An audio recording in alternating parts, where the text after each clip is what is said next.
became a donor of my own projects. This is what I would like to talk to you today about, especially as I talk to many humanitarians who are not only wanting to replicate their salaries, but go beyond doing what they love. And then they would like to do that also because they wanted to do the impact with their communities, with their causes, with whatever that is important to them. And I have already started talking to several of you, and I'm very stoked about how you have this desire to do things differently, to do things the way that you have always wanted, because you have seen how things have been done in the way that you don't approve. And therefore, now you are exploring your own way of being a donor to your own projects, right? So my hope is that if I can share with you as to how I thought about it, how I have embarked on it, and how I'm still learning, so that maybe this will be helpful for you to also think about how you want to do in your own journey. So I would say that I have been a donor to my family for 27 years. I actually calculated yesterday as I was getting ready for this live session. And what that meant was of course that I was financially responsible for 7 families for a long time. And the journey that I had seen in my personal life, and this is my personal experience of financially supporting them the whole time, this 27 years, I realized that I was creating a lot of dependency, a dependency that was so not healthy, in fact, destructive, right? And destructive in the way that my family members that I had been supporting, they hadn't been taking responsibility for their own lives. And then we arrived at a point where I was about to be responsible for the second generation, meaning their children, right? And that's when I realized that I had been doing my support the wrong way. So this was my realization first, to know how can I be a donor that does not create dependency, right? How can I be a donor that doesn't create dependency and that doesn't destroy economies, or that doesn't destroy any ecosystem that is already built in that place? Then my UN experience obviously had other impact on how donors and how donating money works and how it's been used in reality. And while I believe that there will always be waste or resources not allocated to an extent, but I think the question always is, what extent, right? Are we okay with, I don't know, 20% waste of the money that we've received from donors? Are we okay with 50%?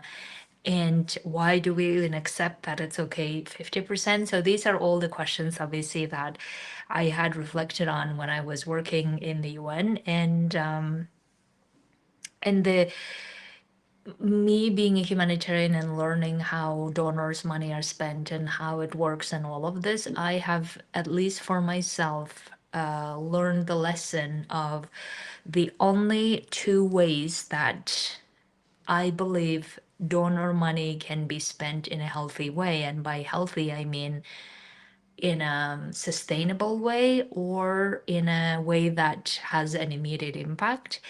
And the two ways are either in the immediate aftermath of that emergency and for 6 months to a year until the situation stabilizes, supporting people who are suffering. I believe it's an amazing work that we all humanitarian can do. And then another donor support is if it leads to a sustainable outcome, meaning that the donor support does not lead to dependencies. right? So these are the tools that I have seen, or I believe that works, and I wanted to be the type of donor who supports people for the sustainable outcome. Because the emergency type of support, I believe, is we're not lacking of that. It's more the political will that we're lacking, right? So it's money is not what we're lacking. We're lacking the political will. So that's why I thought, okay, I would like to, whenever I have my own resources, I would like to be the donor who works towards achieving sustainable outcome. And then I started realizing, okay, what does that look like in practice? Because all I have known up to now is giving money to people and then hoping that something will work or they will get support, and then that's it. It was more like one-time thing, or it was, even if it wasn't a one-time thing, it was a regular thing that we keep giving to people, and then it doesn't solve the substantial problems that they have in their lives, right?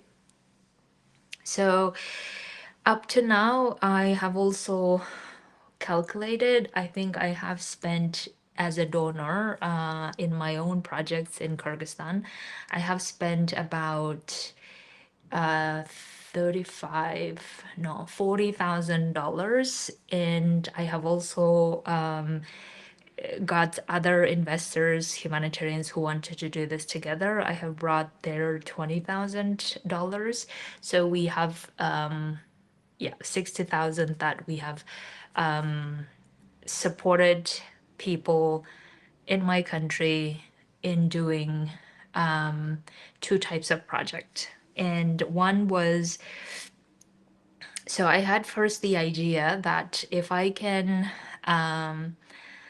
get my niece to study in Germany, and if she's successful, then I would create a system where a person like me who is very much an education fan, right? Like quality education that we can get to people, to young people. And if we can get these type of donors like me who support one individual in a country where, like my country, where opportunities for getting a quality education is very challenging or not always possible, at least physically, but online now is available most of the time.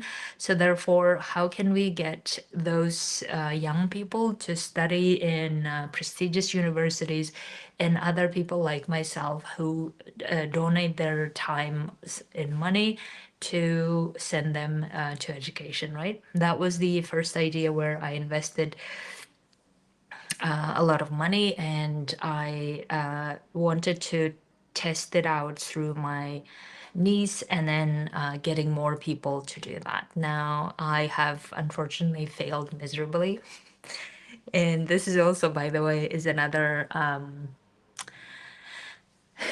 side of being a donor is I always thought, okay, while I want to be a donor who supports a sustainable outcome, meaning that the person who receives the money from me, they will then use to grow in their own career, use to grow in their own business, use to grow in their own situation to get their own life out of the situation where it's very challenging, right?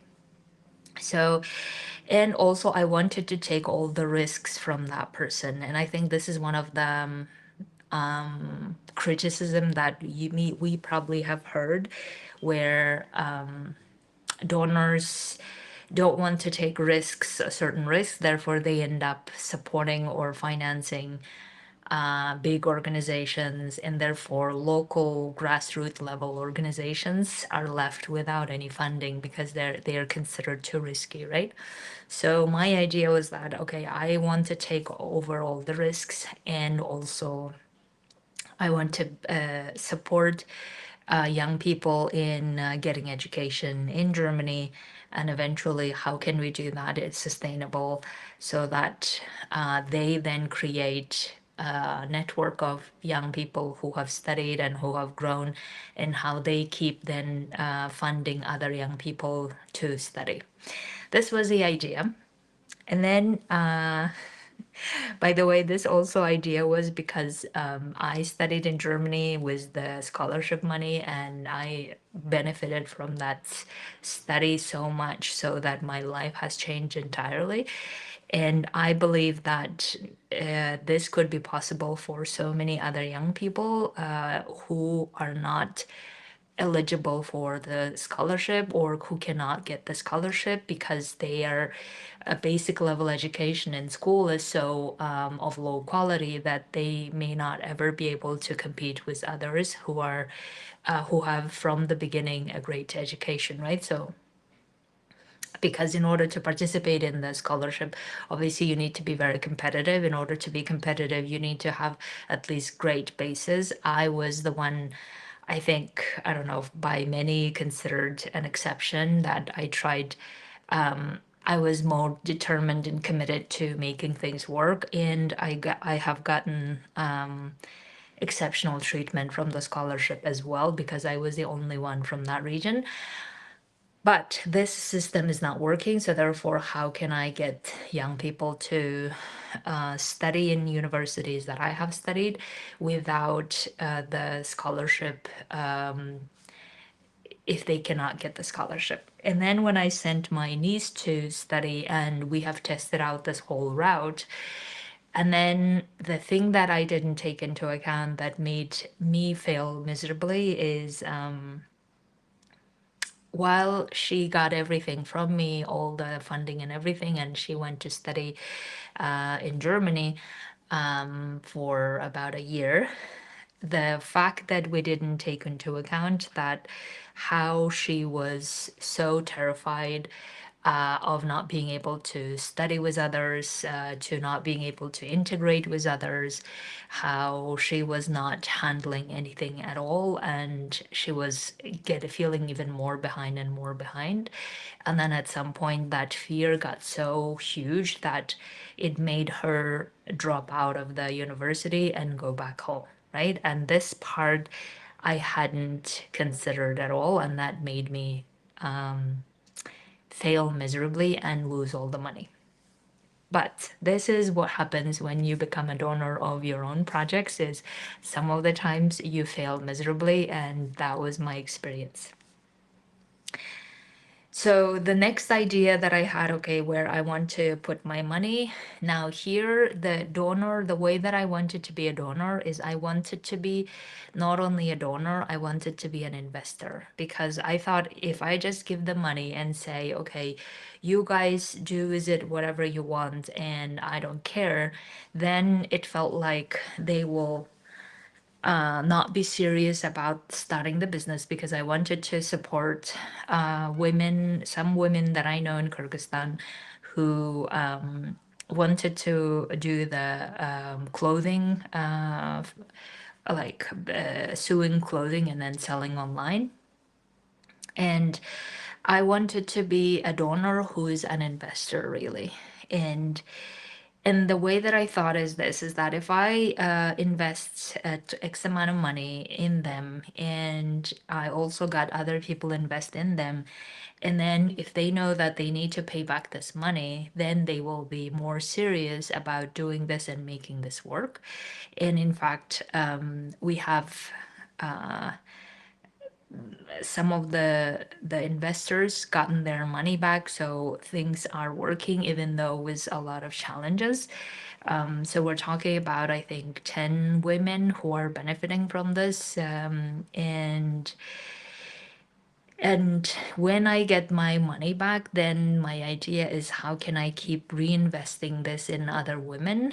So I invest in, let's say, 10 women getting their livelihood covered and making money and making business and getting good at it. And then the money that they give me back, then I reinvest in other women. Especially my passion is in women who cannot leave their husbands because they are financially dependent, and they need that financial independence to be leaving their husbands if they don't want to live with them, especially if they had experienced a lot of physical abuse, emotional abuse, and possibly sexual abuse, right? So, and of course, this is because of my own mom who experienced and endured everything and stayed with my dad until he died because she was financially and emotionally all dependent on him, even though it was violence everywhere. And this is my hope is that when I support such women, they can then use this activity to get themselves financially ready to leave the situation they're in and start their own lives. So that project is currently ongoing, and I'm hoping to get the money back. I don't know, maybe next year, hopefully, and then to keep investing in other similar women, right? So you can see that the idea that I had of what kind of donor I want to be is I wanted to be a donor who's more investing in people in the sustainable outcome rather than just giving the money and let them do whatever and then falling apart and then not working and then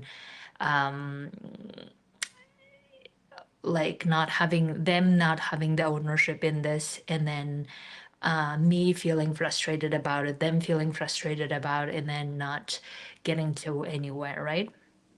So the way I had thought of how I would like to be a donor slash investor is okay, I want to be doing something that I love.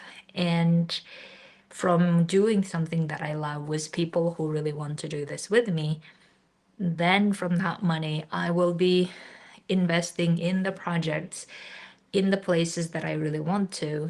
And then in my case, investing in the sustainable outcome, which is what we used to call livelihood type of activities, where then those people start making money and paying me back the money, some of the money, and then with that money, I continue reinvesting to other women and all of this. And this was the chain that I thought I wanted to be part of, and it's still in the very early ages of how it's going, obviously. And as I said, because I'm the one who's taking all the risk, it is also very challenging to see how this will be continuously sustainable, right? So therefore I am investing in women and in people who have either never done this before or only starting to learn how to do it, and therefore there's a lot of risk coming with it.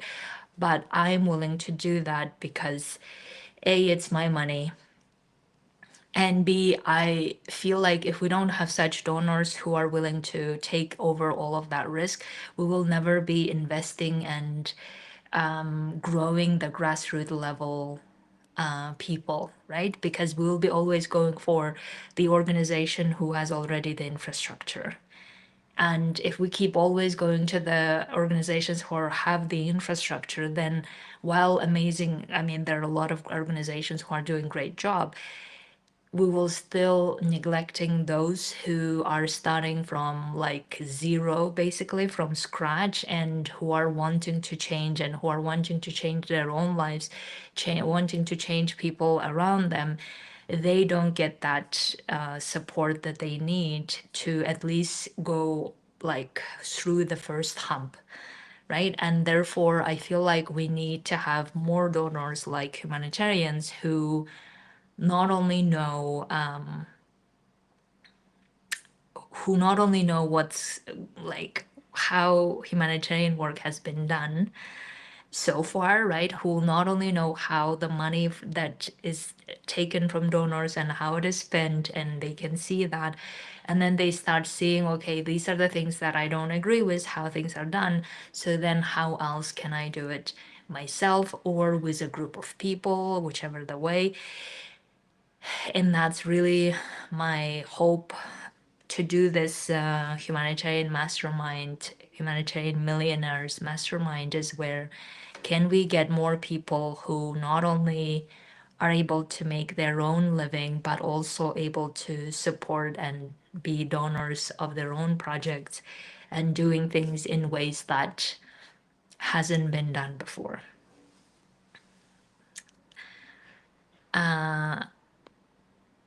Hi, Sylvia. Amazing to hear your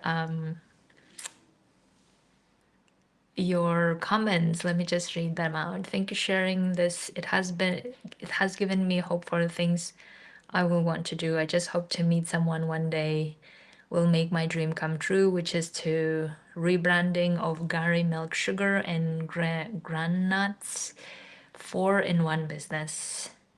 Seeking funding to implement a livelihood and food security project focused on the production and commercialization of nutritious, ready-to-eat instant Gary mix made from Gary powdered milk, sugar, and roasted groundnuts. This Intuit initiative addresses youth unemployment, women's economic exclusion, and food insecurity by creating sustainable agro-processing enterprise. Amazing. I love that. Sylvia, I love this. So I'm also hoping that you will be finding those type of donors who are willing to invest in such initiatives where we all understand what might be the risks, but also we're willing to take those risks for the women and youth to gain the experience of starting this business and getting good at this business, right? And then the more they gain this experience, the more successful they will be eventually. Because with every business that we know currently is that it is not easy to take it off the ground, right? And there are a lot of work that goes into it. But my hope is that when humanitarians, now that a lot of them transitioning to becoming their own business owners and their own bosses, they will be experiencing in their own life of how it is to build a business, how it is to make it successful, and then how it is to also support other businesses that they would like to, so that we can all grow together in that way, right? So I would like for every humanitarian who's watching this, who has a lot of initiatives and a lot of ideas of, or even I have heard humanitarians who tell me that they have a lot of potential, they have a lot of ideas, but they're not implementing it. I would like for them to really learn for themselves how they can implement this, and with the aim of then seeing the impact the way they want to, right? And then possibly even becoming donors of their own projects.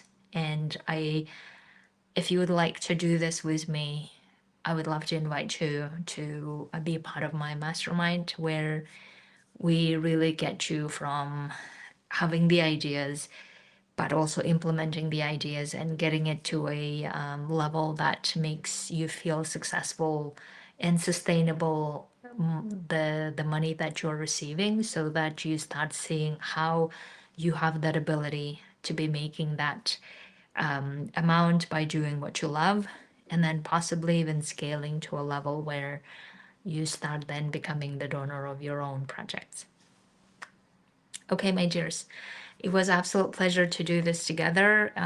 Sylvia and others, thank you for being here with me as I talked about how I do it, how I think about being a donor, and how I would love to establish network of such people who want to do this in the way that's different than it has always been done. And if you'd like to be part of it, absolutely come to my mastermind. Have a beautiful